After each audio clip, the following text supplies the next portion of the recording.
수의사면서 트레이너로 동물을 위해서 일을 하는 사람으로서 이런 생각 자체를 하고 고민해 주시는 거에 대해서 너무 감사드리고, 저희가 고민한 것들이 동물들을 위해서도 잘 이루어졌으면 좋겠습니다.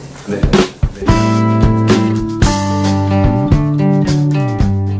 병원비에 대해서 도대체 수가 다 다를까? 그런 의심 때문에 안 접근하는 것 같습니다. 저희 보호자분들께서는 왜 여기서는 설사 고치는데 10,000원이었는데 여기서는 10만 원이냐, 이 부담을 낮추려면은 오히려 동물 등록과 보험을 활성화시키는 게 훨씬 더 정책적으로 좋을 것 같다라는 생각은 해요. 동물보험 같은 경우에는 근데 결국 해결해야 될 과제가 표준수가제입니다. 1999년에 없어졌던 이 표준수가제를 어느 정도 해야 계측이 가요. 그래야 보험료도 산정할 수 있고 하는데 지금 상황에서는 아무것도 못한다. 공정위 쪽에 이게 담합행위다. 네. 표준수가제를 정하려면 좀 부가가치세부터 먼저 없어져야 된다고 생각해요. 사치품으로 생각을 해서 부가가치세를 매기고 있어요. 사치품으로 규정하면서 국가에서 가격을 컨트롤한다는 것 자체가 또 넌센스인 거예요. 부가가치세 내는 거 그쪽은 안 들어가잖아요. 그 반려동물에 관련해서는 중앙부처가 농림인가요? 동물복지과 보호과가 농림축산식품부 안에 있으니까 동물복지 쪽이나 이게 안 돼요. 거기 강아지 대규모 번식장에 대해서도 한번 이슈가 일어났을 때 더 확실하게 갔어야 되는데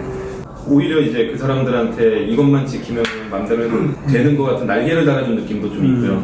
그러다 보니까 우리나라 모든 반려동물 문화의 첫 단추가 잘못 끼워지는 게 그 대규모 번식장이라고 생각하거든요. 그게 고쳐지지 않기 때문에 뭘 해도 미국이나 유럽처럼 그게 없어지지 않는 한 좋아질 수가 없어요. 이게 투명하게 다 동물 쪽으로 한다고 하면은 여론 자체는 좋게 흘러갈 가능성이 높을 것 같고요. 독일이나 벨기에 같은 경우가 강아지를 키우는 사람들이 세금을 내고요. 그 세금이 유기견 보호시설이나 강아지들을 위한 시설로 유입이 되고요.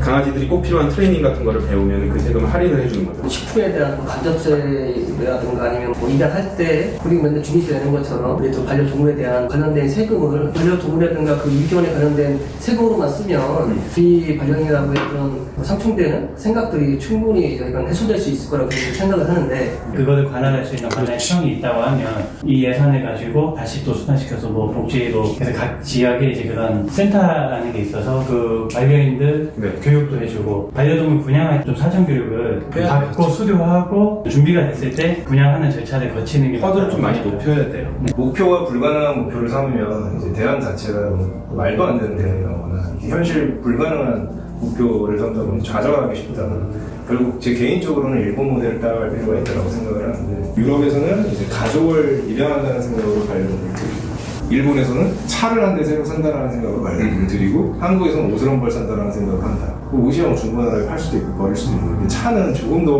고민하게 되잖아요. 비싸고 실제로 훨씬 분양 가격이 비싸고, 분양 가격이 비싸다는 이유는 그만큼 관리된 아이들이 브리딩이 된다는 소리고, 브리더 업체부터 그러니까 한국보다 훨씬 선진화됐다는 거고, 일본 같은 경우는 그런 거는 컨설팅을 해줘요. 네. 실제로 그 프랜차이즈 업체 같은 거 보면 다 항목표가 있어요. 키워본 경험이 있나, 얼마나 키워, 그때 뭐 키워봤나, 불만이었던 게 뭐예요, 다 체크를 해서 당신은 이러이러한 경우에 적합하고. 그러니까 결국에 애견 샵을 신고제가 아니라 허가제로 해야 된다. 그 허가제라는 게 어느 정도 수준의 컨텐츠가 갖춰진 허가제냐라는 게 중요하다는. 뭐 미국이나 유럽 가보면은 우리나라 애들보다 예민하지 않고 짖지 않고 안정적인 모습을 많이 보여요. 근데 그게 그 사람들이 다 교육을 받아서가 저는 아니라고 생각해요. 선택적으로 사람과 살기 좋은 아이들만 선택적 브리딩이 상당히 잘 되고 있어요. 이 아이한테서 태어난 강아지들이 좀 예민하거나 유전질환이 있다거나 성격적으로 사람과 살기 조금 힘들어 보인다 그러면 윤리적으로 그 아이들을 더 이상 교배에 쓰지 않아요. 근데 우리나라는 지금 그게 전혀 없어요. 그 아이들이 태어나서 나중에 어떻게 살든 말든 그냥 대규모 번식장에서 찍어내듯이 계속 나오는 거죠. 근데 이게 고쳐지지 않으면 문화가 바뀔 수가 없는 거예요. 이번에 문재인 정부 들어오면서 공약 중에 이제 동물복지 쪽에서 강아지 공원 정말 만들고 싶어 하시는데 민원 때문에 못해요. 혐오시설처럼 느끼는 분들도 많고. 근데 이게 사실 강아지 공원만 생겨도 개물림 사고가 엄청 많이 줄어들 거예요. 왜냐면 개들은 그쪽으로 몰릴 거고요. 개를 싫어하는 사람들은 거기 안 가면 됩니다.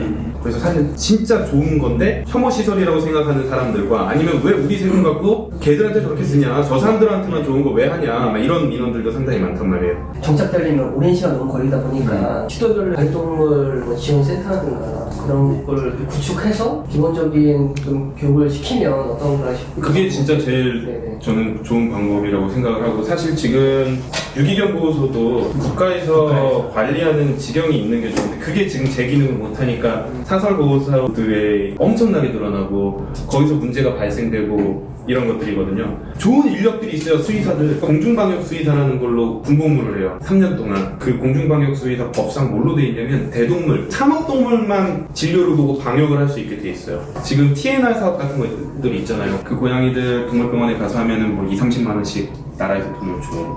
그 많이 못하는 거예요. 돈이 없으니까. 그 친구들한테 보호소나 센터에서 일을 할 수 있게 하면 되게 많은 부분이 해결이 될 수 있을 것 같거든요. 그리고 저는 시나 관이 시설을 만드는데 너무 깊게 관여하는 거는 별로 바람직한 방법이라고 생각하지 않는 게, 정부를 불신하는 건 아니지만 아무래도 정부와 기업이 있으면 기업 쪽 서비스가 훨씬 더 탁월해요. 훨씬 더 많은 자본이 들어가고 많은 연구를 통해서 더 나은 서비스를 개발하거든요. 정부 입장은 그거죠. 그냥 인프라만 구성해 드리고 운영에 대한 거는 당연히 민간 사업자들이 당연히 저희 이렇게 해야 된다고 말씀하셨죠. 결론은 그 돈이거든요. 맞아요. 근데 문제는 아까 그 세금 걷는 부분에 대해서 반려인들께서 이걸 협조만 해준다면, 근데 이거 세금을 내려면 또 등록이 잘 돼요. 동물 등록 쪽은 서울시에서 2019년도에 엄청나게 등록을 많이 했죠. 그 등록한 이유는 딱 한 개였어요. 원래 5만 원이 등록되는데 1만 원에 해주는 걸 했어요. 근데 저는 이 제도를 시행할 때부터 이거는 의미 없다라고 누차 얘기했거든요. 물론 늘긴 늘었지. 사람들이 동물 등록을 안 하는 이유는 저는 비싸서가 아니라고 생각해요. 뭐 마이크로칩 부작용 뭐 그런 얘기를 하지만 사실 그거보다 훨씬 큰 부작용을 이야기하는 동물 등록을 해야 할 요인이 없어서.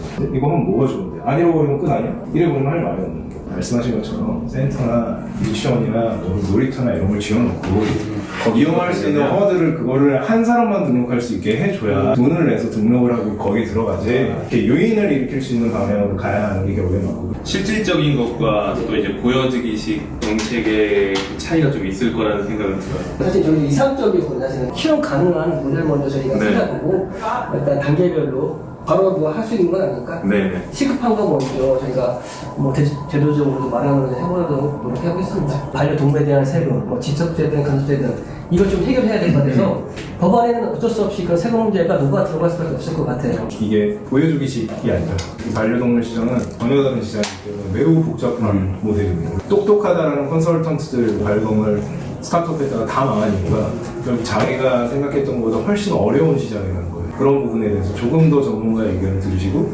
의지를 갖고 잘 해나가셨으면 좋겠어요. 알겠습니다. 생각한 것보다 상당히 많은 고민과 실질적으로 생각을 하시는 것 같아요. 수의사면서 트레이너로 동물을 위해서 일을 하는 사람으로서 이런 생각 자체를 하고 고민해 주시는 거에 대해 너무 감사드리고, 저희가 고민한 것들이 동물들을 위해서도 잘 이루어졌으면 좋겠습니다. 네. 제가 이거 파이팅! 기꺼이 응하십시오. 네. 좀 놀랬습니다. 저희는 이런 거 되게 좋아합니다. 네. 나중에 꼭 되셔서요. 저희 많이 괴롭혀 주세요.